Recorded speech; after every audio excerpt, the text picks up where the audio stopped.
बचपन में हम सब ख्वाब बुनते हैं। मैं बचपन में ड्रमर बनना चाहता था। मैं बचपन में आर्मी ऑफिसर बनना चाहती थी। मैं बचपन में क्रिकेटर बनना चाहता था। मैं लोगों की सेहत बेहतर करने के लिए डॉक्टर बनना चाहता था। मैं लोगों की सेहत बेहतर करने के लिए डॉक्टर बनना चाहता था। ऐसा ख्वाब बचपन में। मैंने खुद ने गरीबी झेली है और मेरे आसपास कई गरीबों को देखा है। जब गरीब लोग बीमार होते थे और डॉक्टर के पास जाते थे तो बिना पैसे के डॉक्टर उन्हें दवाई देने से मना कर देते थे।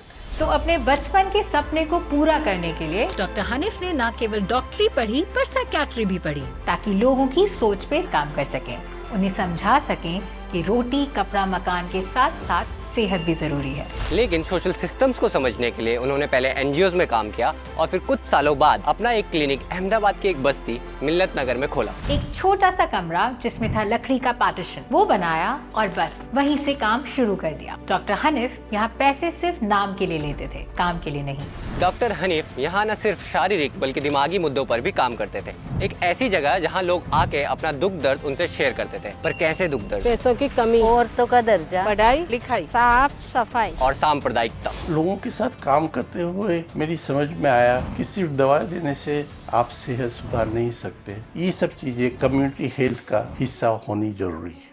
और इसी तरह क्लिनिक धीरे धीरे बन गया Sanchetna community health and research centre, जिसका मकसद था स्लम कम्युनिटी की होलिस्टिक हेल्थ पर काम करना। और फिर आया अगला बड़ा स्टेप, पीसफुल को लिविंग का, यानी कि मिलकर शांति से रहने का, लोगों के दिमाग से ये रिलीजन बेस्ड भेदभाव हटाने का। 1992 के बाद हमने institute for initiatives in education की शुरुआत की और इस प्रोग्राम के द्वारा हमने कोशिश ये की अलग अलग कम्युनिटीज के लोगों को साथ कैसे लाया जा सके। उसमें हमने एजुकेशनल प्रोग्राम किए, उसमें हमने कल्चरल प्रोग्राम्स किए ताकि अलग अलग मजहब के लोग फिर से एक साथ आकर सेलिब्रेट कर सकें।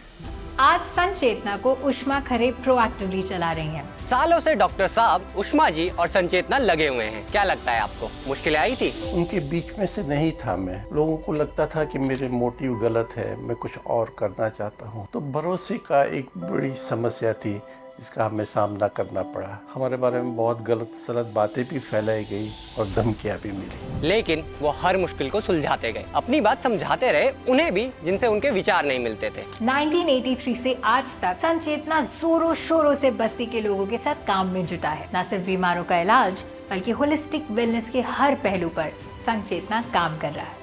देखा आपने, हीरो बनना नामुमकिन नहीं है। जब भी आपको कुछ गलत होता हुआ दिखे उसके खिलाफ खड़े हो जाइए, रिस्क लीजिए और औरों के लिए कीजिए, अपने पर्सनल गेन के लिए नहीं। बिल्कुल डॉक्टर हनीफ और संचेतना की तरह। अगर इस कहानी को सुनने के बाद आप संचेतना की मदद करना चाहते हैं तो आप जा सकते हैं www.sanchetna.org पर। और आप भी अगर ऐसे ही किसी जय हिंद हीरो को जानते हैं तो हमारी वेबसाइट पे जाएं और हमें जरूर बताएं। ये है जय हिंद स्टोरीज, कहानियाँ हमारे हीरोज की। फिर मिलेंगे आपसे अगले हीरो के साथ। क्योंकि हीरो का उल्टा विलन नहीं होता, हीरो का उल्टा होता है तमाशबीन।